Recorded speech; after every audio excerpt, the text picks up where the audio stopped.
All right. Good afternoon. Thank you so much for coming. Sorry for the technical difficulties that have caused us a little bit of a late start.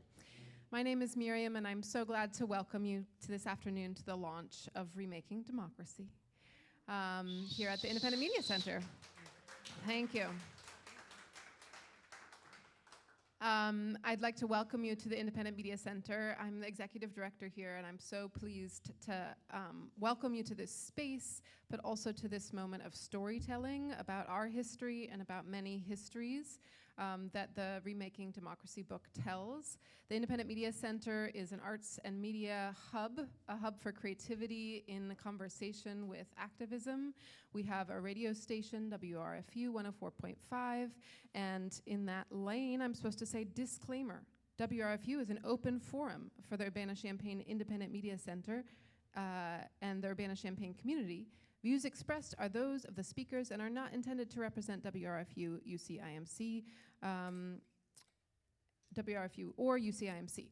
This is because we are recording the session so that it can be later played on the radio, all right? So this is a live recording that will be played later on WRFU. We also have a newspaper, the Public Eye newspaper. We have a maker space in the lower level. We have a Books to Prisoners project, which just had a huge book sale yesterday. So it's kind of amazing to look out and see people instead of books that filled the space yesterday. And we have a zine library over here, in addition to our venue where many, many events happen. And this space is really the product of people who thought, how can we make the world we want? How can we make the space we want? And that's one of the stories that's told in this book, Remaking Democracy. So I'm just thrilled to have Erin Ammons here moderating today. Elizabeth, yes, thank you. Elizabeth and Danielle here. Elizabeth coming from New York to visit us.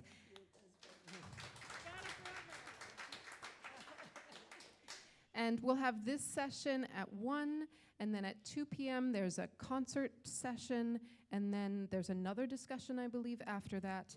Gallery. Okay, and then the gallery is in room 102 through the double doors, and you take a right. So if you want to go peek at that, you're welcome to. If you're looking for a restroom, it's around the corner here. There are also more restrooms downstairs. And then...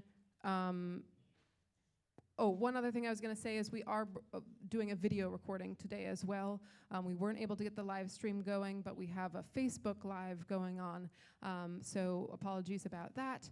But with no further ado, I'll pass it over to our esteemed guests. All right, so I guess I'm supposed to jump in here now. I am Erin Ammons. I'm going to be the moderator for this panel.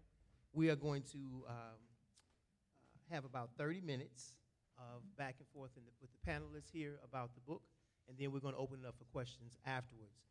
I am sitting in the place instead for my lovely wife, who is not feeling well. So she is at home. She could not make it this afternoon, so she's feeling pretty bad.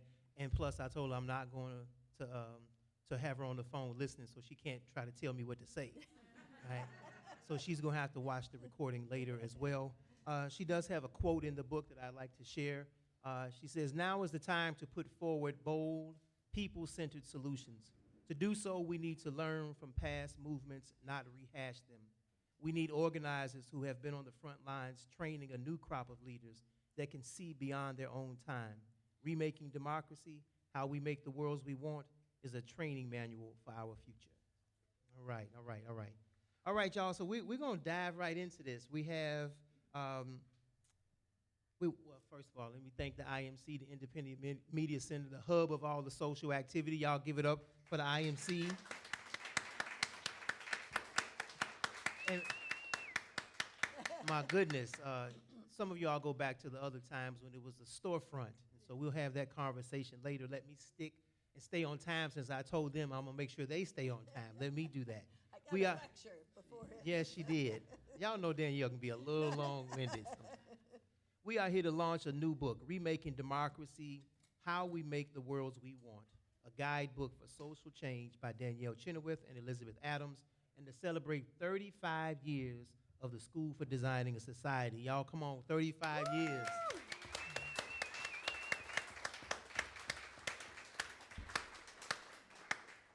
This book contains the stories of success that many of us in this room made together here in Urbana-Champaign. Now, so if you were a part of the Independent Media Center or its founding or anything, raise your hand. All right, then, all right, look at these soldiers. Come on, y'all, give it up for them, all right? If you were part of CU Citizens for Peace and Justice that met right here for 14 years, raise your hand.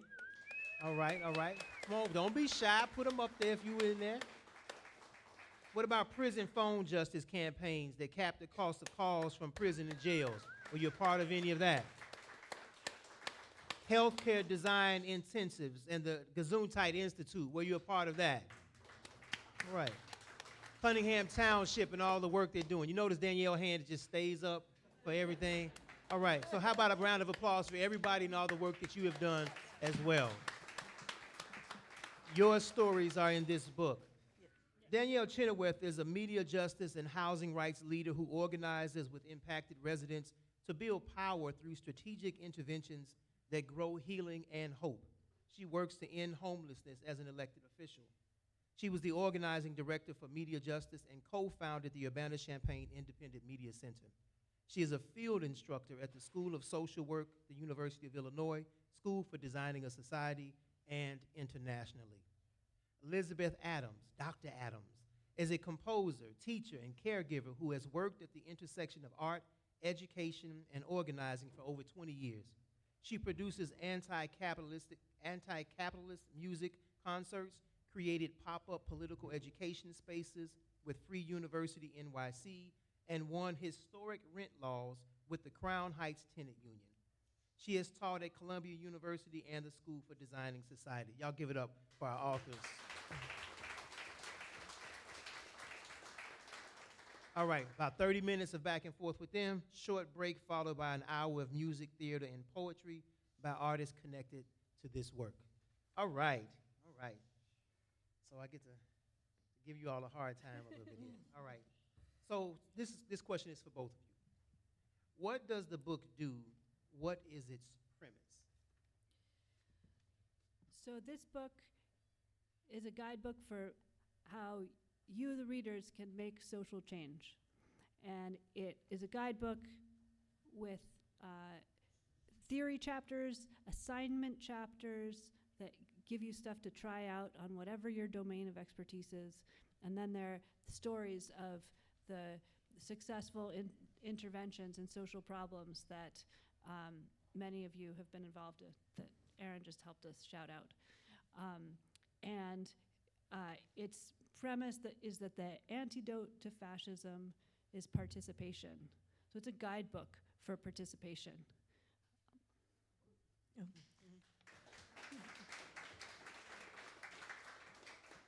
So I know sometimes folks ask for the answer, and what this book refuses to answer that question, but to instead say, how can you make your own answers? How can you actually, in the domain that you find yourself in, your everyday life, in your projects, how do you make strategic interventions led by your desires? And Elizabeth talked a little bit about the structure of the book. I want to do a specific shout out for Cope Cumpston, who is our book designer. If you could give it up for Cope. Cope is not only the book designer for this book, but she is the movement book designer in Champaign-Urbana. That's right. She has designed my poetry book, which you'll see over there, Aaron's poetry books, multiple books.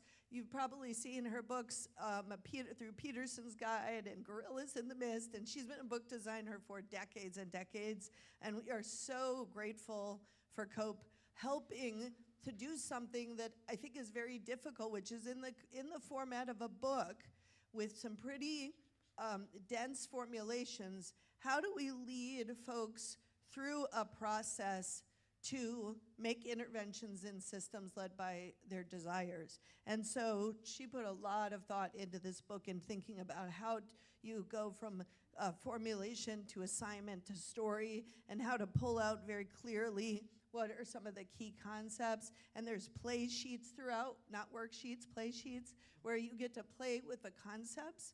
So it is really the purpose of the book is it's meant to be a delight and a joy at a time of, in many ways, great sorrow and difficulty. It's meant to really kind of be a beacon of light to say, hey, how do we get out of this? We're going to be those swarm of bees, right? There's one big bear, or a couple of them, in the oligarchy, and we are going to be the swarm of bees. And so many bees will put down that bear and scare that bear off. And how do we do that? We do it through our participation, and participation is a practice. It is a practice, y'all. It is a practice. It's something that you have to do every day.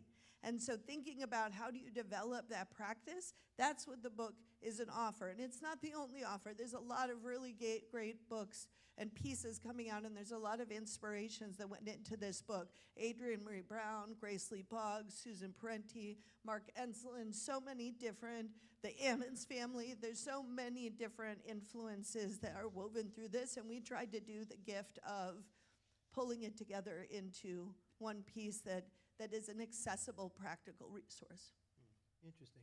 So you all, we in a digital age and everything, so someone who's been so involved in technology, why book?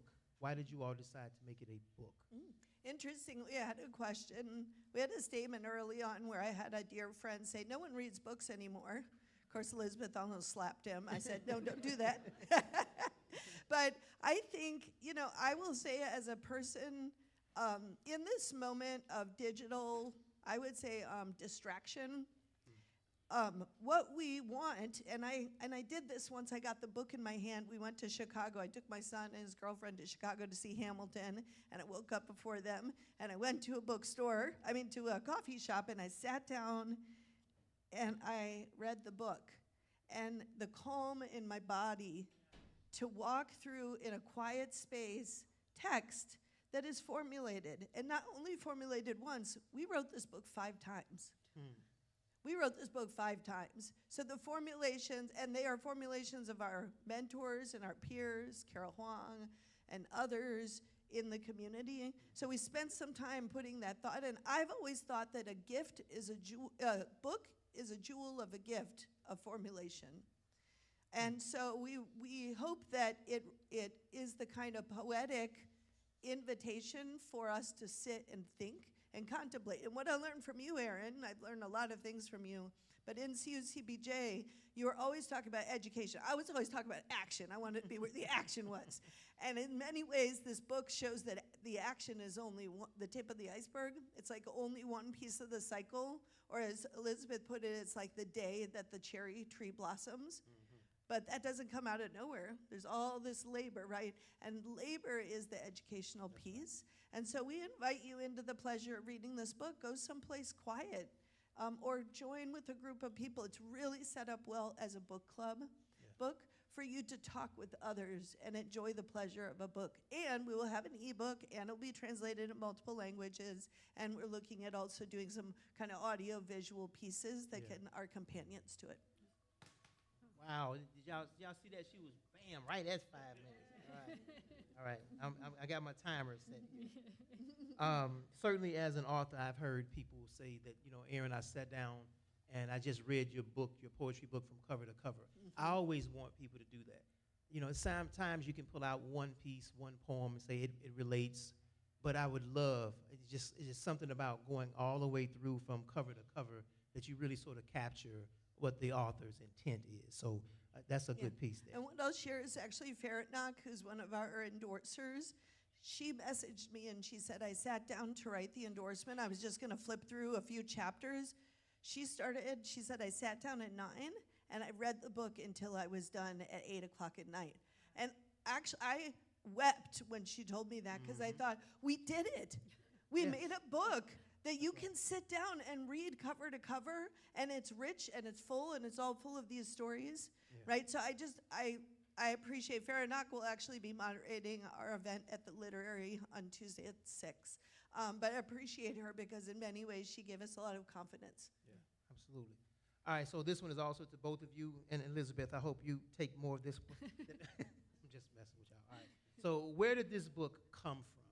Where did it come from? Well, as we said, partly it came from the work that this community has been doing for decades and decades. I met Danielle at the School for Designing a Society, and the School for Designing a Society came out of the Performers Workshop Ensemble, and the Performers Workshop Ensemble came out of the classes of Herbert and Monty Brune at the U of I starting in the 60s. And a particular class, the heuristics class that was requested, that the students organizing against the Vietnam War asked Herbert to teach them heuristics with Heinz von Forster. And Monty taught twice this class called Designing a Society, whose students continue to inspire us. And so it goes way, way back in this town. And with the people and the ideas and the work and the change that you've all been making. Danielle? I think Elizabeth. This one is for both of you, so Yeah. it's okay. So I did have the experience, I've been organizing for a long time in a lot of different domains. Actually, there was a Designing Society cookbook that I started years ago, Mark might remember, and I actually found the notes from when Susan Parenti was responding to that concept and gave me notes to include in the School for Designing a Society cookbook. And I think there was this pivotal moment when T-Man, first got elected, and I was diagnosed with cancer, that I really had to make, and a lot of people were coming at me and were like, you've made all of this change in systems. How did you do it? We need it now. And of course, I had a 8-inch incision and didn't know if I was gonna live or die. So that was a difficult situation. And so I asked Elizabeth if she would, I was like, I'm either gonna throw away this project or I'm gonna finish it. And I asked Elizabeth, and she said if she would do this with me, and she said yes. And I think one of the things we saw is every time there's been so much anxiety and so many challenges, a pandemic, rising fascism, rising seas, that every time I felt like I didn't know where to put my anxiety, of course, I put it in a lot of different places, build township and shelters and solidarity gardens, et cetera. But I would come back to the book and I would put it in the book. And I was like, it was almost like my spiritual practice of like, what do I do with this? I'm gonna come and I'm going to write it down into the book, and Elizabeth and I are gonna write and reformulate. So a big piece of it was looking at those stories, these groups that you did a shout out to, and said, how did we do that? How did we pass prison phone? How do we become the lowest cost of prison phone calls in the country? How did Rep. Ammons get bail reform, and how did it come out of CPJ? How did we become the second state in the country to end cash bail? How did we create this beautiful space in the post office, y'all? Like, how did we do that? Yeah. How did I go from having a staff of 2 to a staff of 25 and a budget of $500,000 to $6-7 million this year to support the poor in Urbana? And how do we get to 80, solidarity gardens across Champaign-Urbana? And how did we,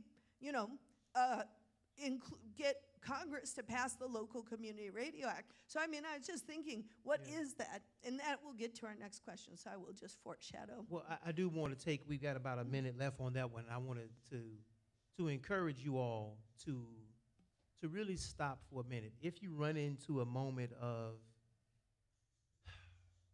where this society teaches you to be individualistic and to not really appreciate the accomplishments of other people or of us as a group, but to really think about what it means to go from the storefront of the IMC and what it used to be to where it is now, and how much has happened here. Books to prisoners, the book sale, CUCPJ, WR. FU. Thank you very much. All right. But taking a moment to think about, in this world of ours, where CU citizens brought people from all walks of life to come here and meet every Saturday from 4 to 6 for about somewhere between 12 to 14 years, somewhere like that, but consistently for over a decade. and to bring people together from completely different ends of the spectrum to stand together on justice. Those are not small things. There's a lot of effort that goes into that, and we need to celebrate that when we can. All right, next question. This one is to both of you also. How does the book teach social change? Okay. So, answering that question, what I was describing where it came from, and thinking about how is it that we do what we do? How do you make strategic interventions led by your desires? Actually, years ago, I started to try to answer that question in my teaching at the School for Designing a Society. So I had that playground and experimental space to try to formulate that over and over again. And I kept really coming back to contradiction as a kind of hinge in the social change process. So if you all, I feel like I'm in church, if you open the book to page 45, if you don't have your book yet, you can get it afterwards. On page, no, sorry, not 45, it's, yes, page 37, this beautiful design by Cope Compton. We talk about the spiral of change, and I just want to name that at first it was a circle, and then Mark said a wheel. Yes, and Mark a wheel. was like, what you're rolling over. Yeah. And so we taught this book in its draft form in 2020 during the pandemic. We invited people from across the country to join us online because that was what was safe. We had 21 different events with artists and movement organizers across the country. We thought 50 people would show up. We had 250 people sign up. And actually, their small payments for that workshop, which we allowed people to come for free, actually funded a lot of the work of this book over the years. But in that time frame, that's when Mark said at the, like so many gave us good feedback on this book, Mark was like, no, I think it's a spiral, which is how we got this wonderful cover by Josh McPhee. If you don't know who he is, he's one of my favorite political artists. He's the founder of Just Seeds Collective. Such a lovely piece, but is to walk through these kind of 6 steps from 1 to 6, and this is where I'll pass it to Elizabeth. I can hold the book. Oh, okay. So here are the 6 steps. You gather people and stories about what's happening with your problem, and you get together the way CUCPJ did to build trust and figure out what is happening to each other, and to be together, and that's step 1. Step 2 is to start to play with the language around your collective stories. So Herbert Brune told us that the way you formulate the problem will determine its set of solutions. So it matters a lot what way you formulate the problem. And a lot of times we inherit the language of the society, of history, of our oppressors. That's the language that's being memed out all over the place. And it's, of course we speak it, it's what we heard, it's the language we grew up with.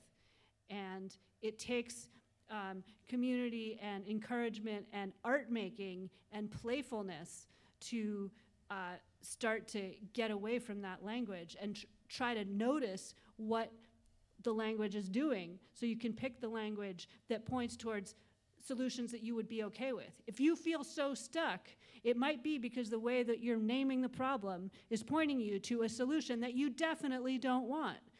So the second step is to start to play with the language and start to see the deeper systems where that language is embedded, where the problem is being repeated and perpetuated. Then you've got to check out what you really want.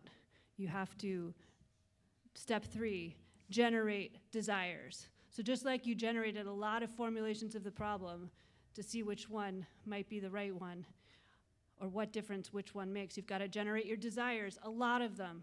You want to free your imagination from the constraints of the problem, because we just have this tunnel vision when we're under stress and under oppression, and we have to make space, and you can't do it by yourself. That's why you had to gather and have some people with you to help you make this space where you can really imagine, where you can think of what you would do with a magic wand. Because we can't think that way if we're afraid all the time, and we need each other not to be afraid. Yep. You want to do the next three? Sure. Sure. So, okay, you can visualize.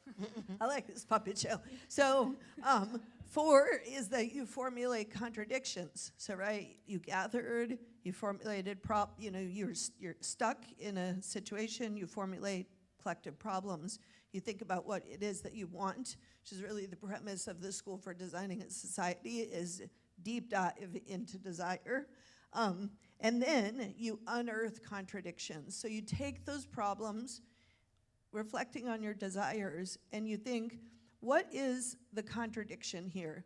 This is a very important part in strategy, is to understand, and this is Susan's contribution as I was trying to teach this over and over and flopping and could not. People are like, we do not know what you're talking about, Danielle.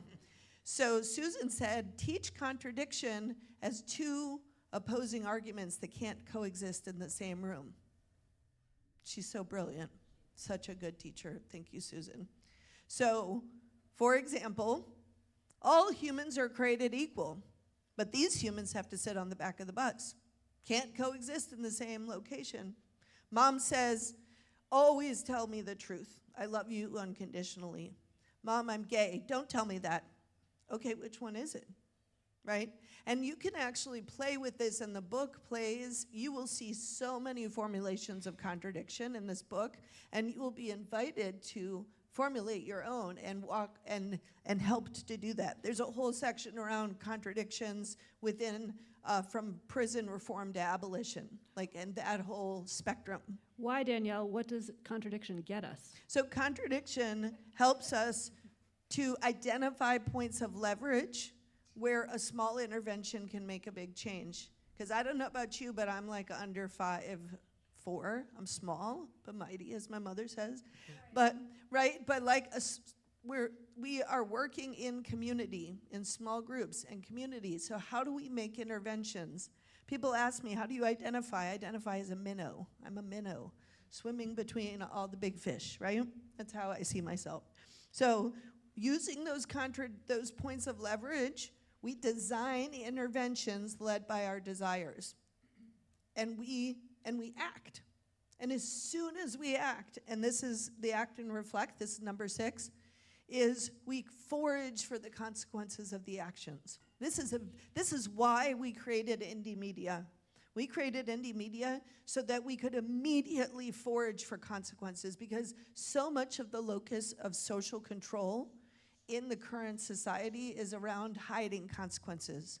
There's so many people doing so many amazing things in their communities, and we don't know about them because what's amplified? Death and destruction and war. And yes, we need to know. We do need to know. But that is amplified so loudly over everything else, and that we can't see those consequences. Yeah. And as Montney Brune taught us, there's also censorship by flooding, where it's like there's so much information coming at you, and I think that's what we're seeing a lot of right now. She was way before her time, that we can't discern the signal in the noise. And so by foraging for the consequences, we see what we did, and we reflect. And guess what, y'all? We change our minds. It's not just a goal, and we go to the goal. It's a heuristic.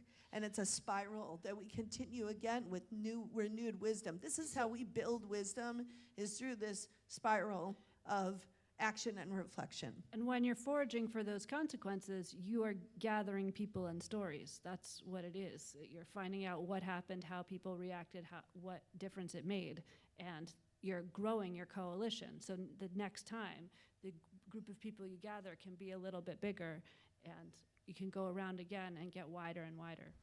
You know, one of the things that's standing out to me as I am embracing now some more readings of Frantz Fanon, and going back to even some of the trainings that we had in the civil rights movement. Well, I wouldn't say I was in the civil rights movement, by some of the leaders of the civil rights movement, when we went and studied nonviolence, science of government and atonement.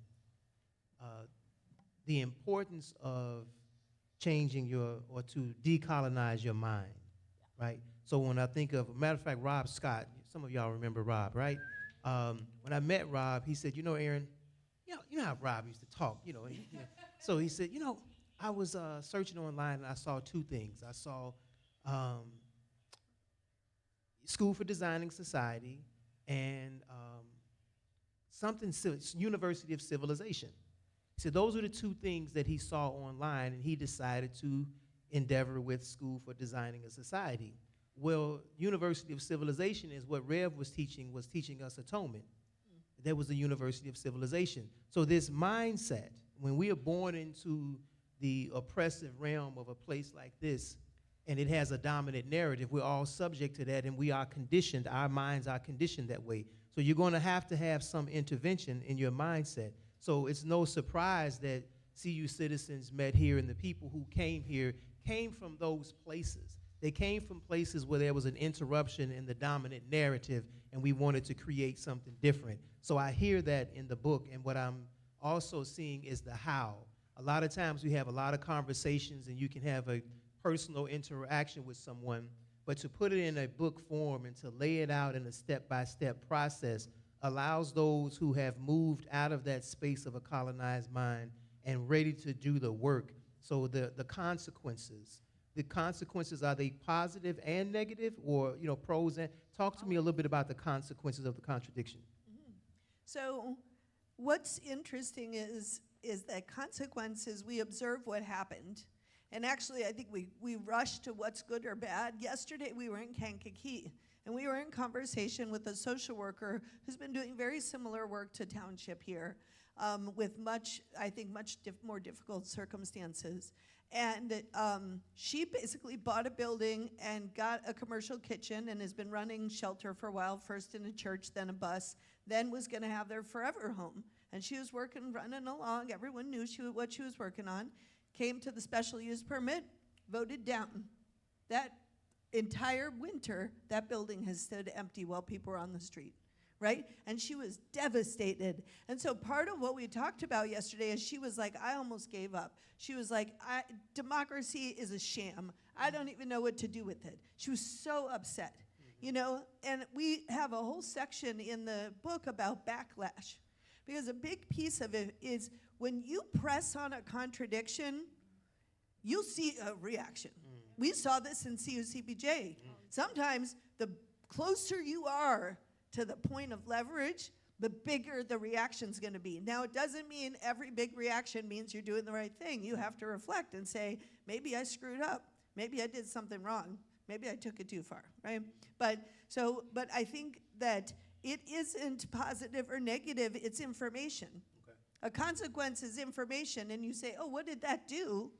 And what does it mean? And I learned a lot of that through the Performers Workshop Ensemble, which was premised on the idea that a group of performers, as we have here, who'll be performing with us shortly, they do a thing, and then the audience is asked, what did you see? What did that do? How does that make you think, right? And so I think consequences, part of the invitation to think about consequences is to bring curiosity to a place where I actually think there's a lot of judgment and fear. Because when you poke the beast and the beast goes, rah, the bear, right? All of us bees are chasing the bear.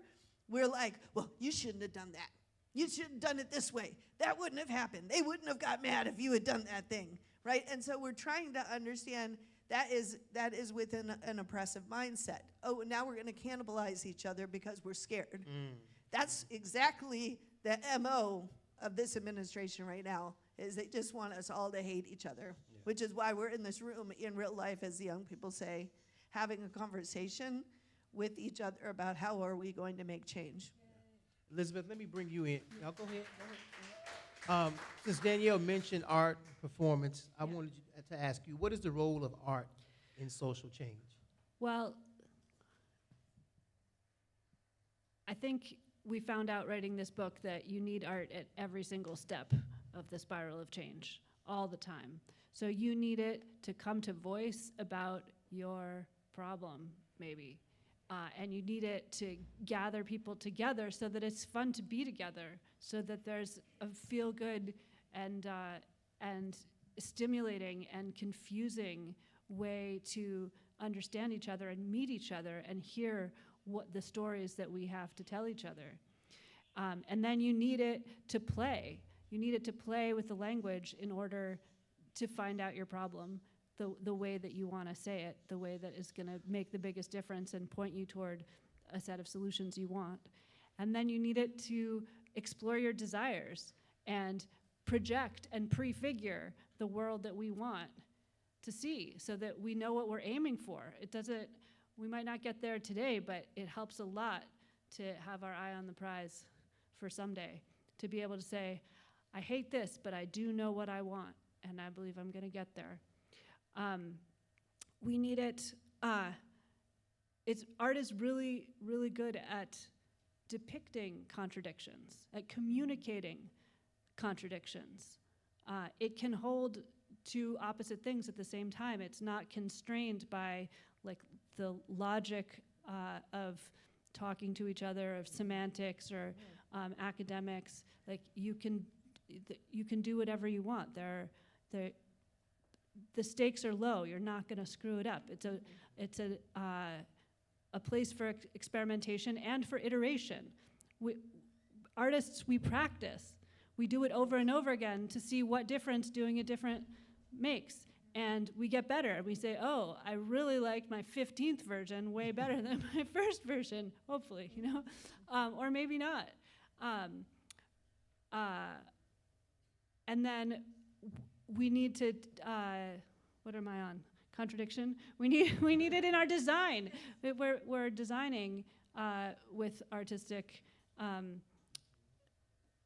with criteria from our desires. And we needed to communicate our messages in when we're riding the wave of consequences and trying to help shape the narrative. There's nothing like art for that. So, which is why we have part 2 coming up shortly, where we invite you to witness performances and have a conversation with us. yeah. Absolutely. So I see a question already in the back there. It's cool. You got Let's go to questions. All right, well, we are going to questions. Snow, what you got? Yeah. I wanted to point out that when you stage a piece of art, especially experimental, you literally create in this world something that doesn't exist and something that's not possible. So when people say it's not possible, you can go, well, we just did it.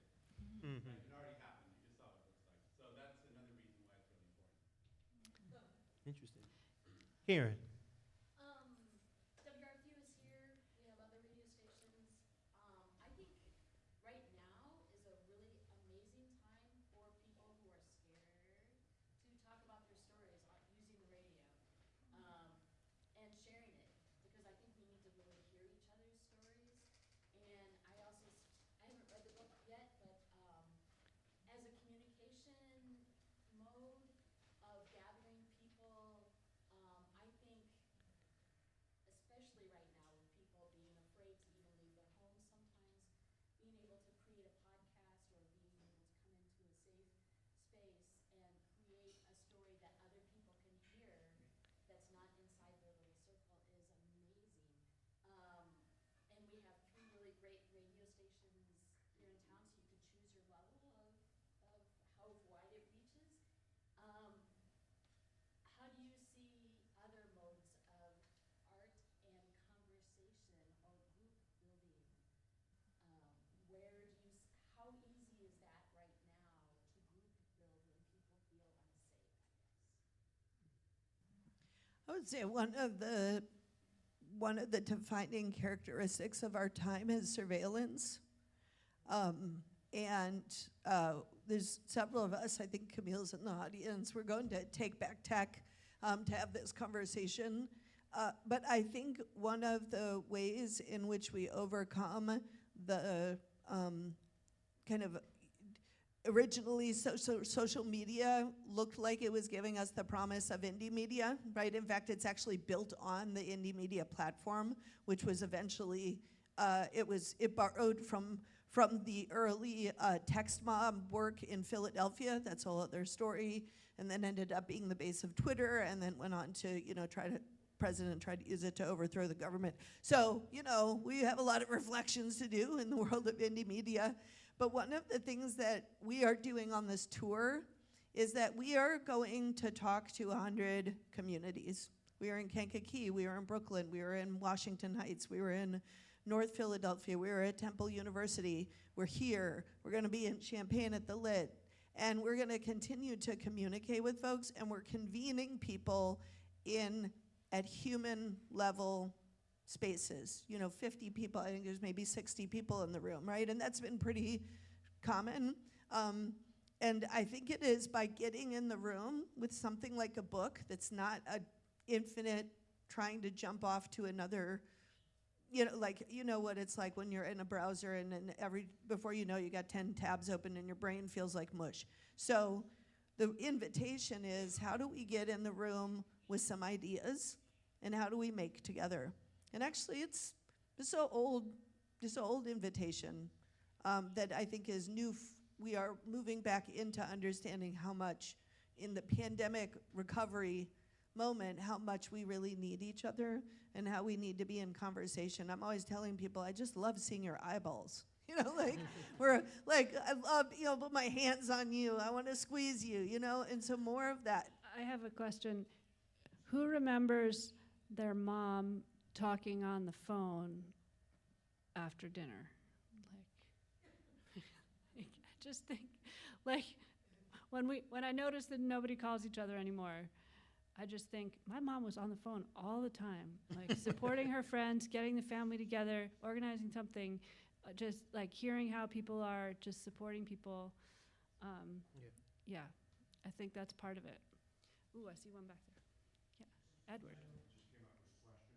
My name is Edward Dekas, and you're mentioning moms,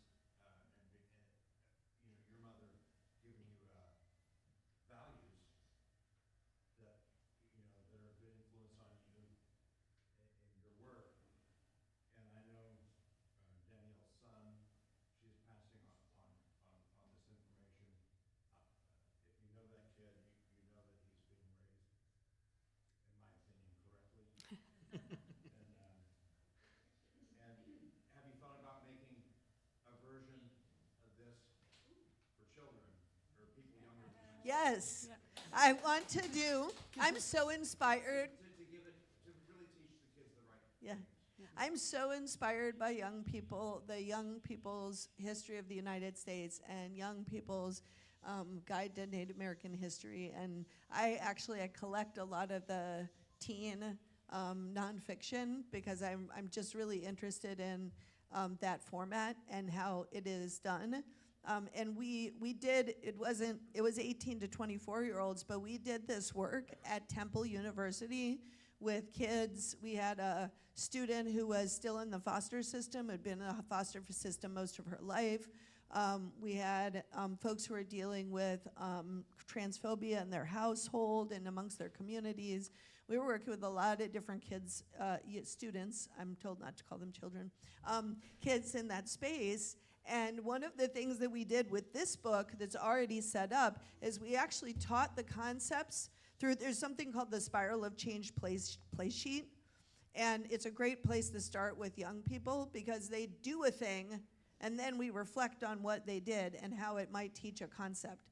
So we built some of that in, and I think it's a really good starting place for young adults with this book that's already in the book. But I absolutely would also like to make a version for young adults with their input, of course. So I know we've got a bunch of very thoughtful people out here. And since we were on a youth student question, I'm trying to see if there's a mere grant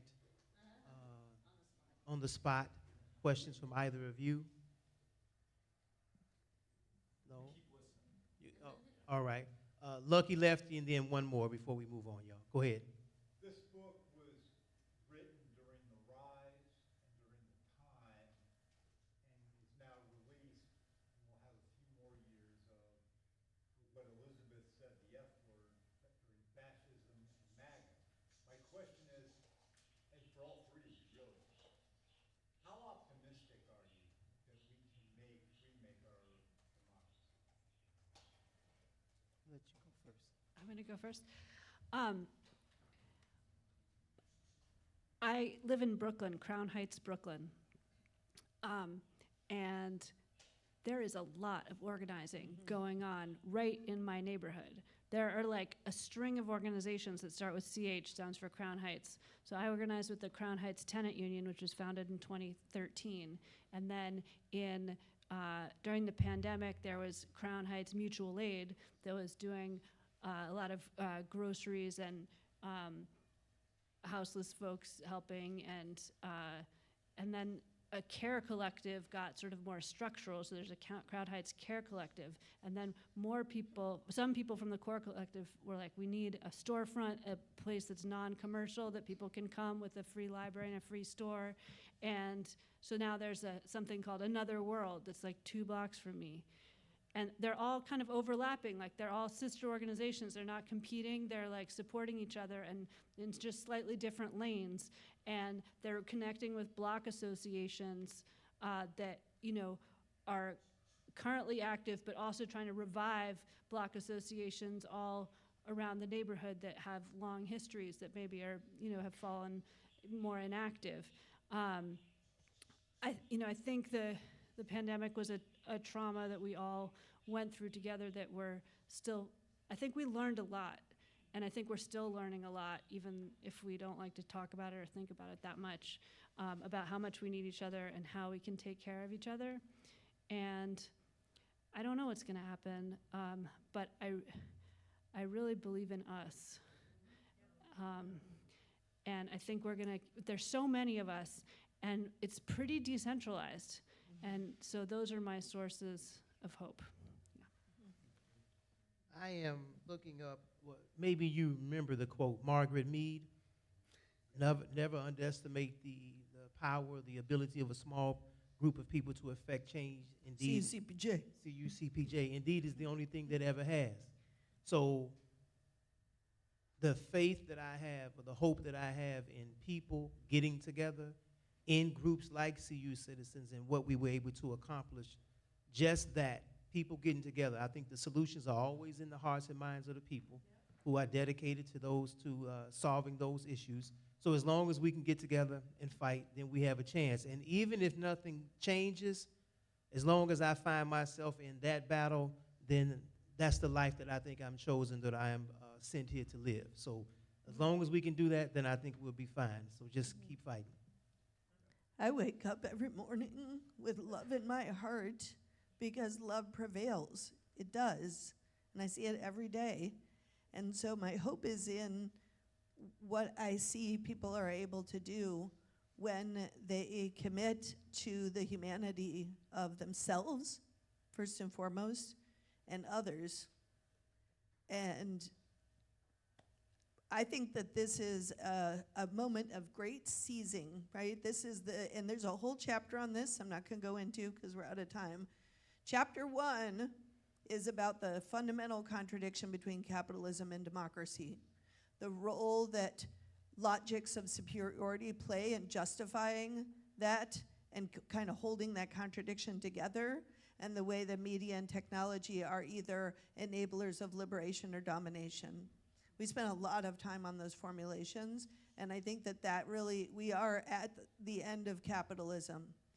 And it's a cancer that's either going to eat the planet, or we're gonna make a different way of meeting our needs that is not a headless beast that will devour all of us, even the billionaires, as the planet melts, right? Like, this is actually a fundamental moment. And as one of my favorite singing group, Mamute says, this is like a sacred time to be alive. I'm so happy to be alive in this moment, because it is a critical moment. And actually, there's more people on the planet alive right now than ever in human history because of the population growth. So it's like, it's up to us. There is not going to be a savior, and if there is, that would probably not be the right approach. We are the ones we've been waiting on, right? Exactly. All right. Y'all give it up for our authors and panelists here.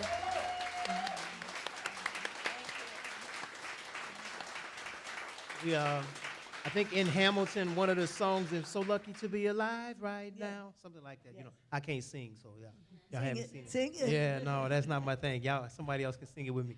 All right, y'all. So if you have more questions for Danielle or Elizabeth, of course they are right here She lives here. You can just go over to the house and sit on the porch, and you'll answer all of your questions. But it is amazing to have you here, Elizabeth. We appreciate you. And Danielle, you know we love you, absolutely. So one more time for them, y'all. Remaking Democracy, creating the worlds that we want. How we make the worlds that we want. So we're going to do a quick break. What's next for you all? What's next? So what's next is we invite you into conversation with us through the book. And so if you don't have a copy, we have copies here. We're asking $20 more if you want to contribute to our tour or paying the musicians and the performers as we go. And then we'll be at the Literary at 6 o'clock on Tuesday. If you have friends or family members, beloveds, who were not able to come today, if you can let them know, we'll be there on Tuesday. There's also a very important vote at Urbana City Council chambers on Tuesday at the same time. I'm sorry, it was my calendar mistake. I apologize to the universe for putting the literary on that. I thought we were meeting last week. So, but those who are Urbana residents, you'll have an opportunity to vote on a very important human rights issue around issues of divestment from the war machine, both here and abroad. That will be the next step. We would ask you to please sign up to stay in touch because we're going to host a webinar. We'll also have a reading group opportunity here locally. And we're on Facebook, we're getting our website up. We are a project of the Independent Media Center. So we recently became a project of the IMC because we are our publishers union and nonprofit. We want this to be a nonprofit endeavor. We want it to continue to feed itself. So although you are giving the cash to me, that's only because we have not set up the entire system. So I'll be putting it into the bank account here at the IMC, and we're going to be using that to tour. And as we tour, we always pay artists, because you know what? We always pay artists, y'all. That's what we do. So please, if you do have something, contribute to that project. It is tax exempt, and so we could make a check out to UCIMC with Remaking Democracy if you'd like to make a larger donation. And we're going to have a short intermission. Don't go away. We have an incredibly special program this afternoon, which I'm going to have Elizabeth say because I have the document in front of me. Moderated by Meadow and Elizabeth, right? We're Right. we're going to have an hour of performances of works by composers in music, theater, and poetry of people connected to the School for Designing a Society. This is an incredible showcase. We have amazing performers coming up here.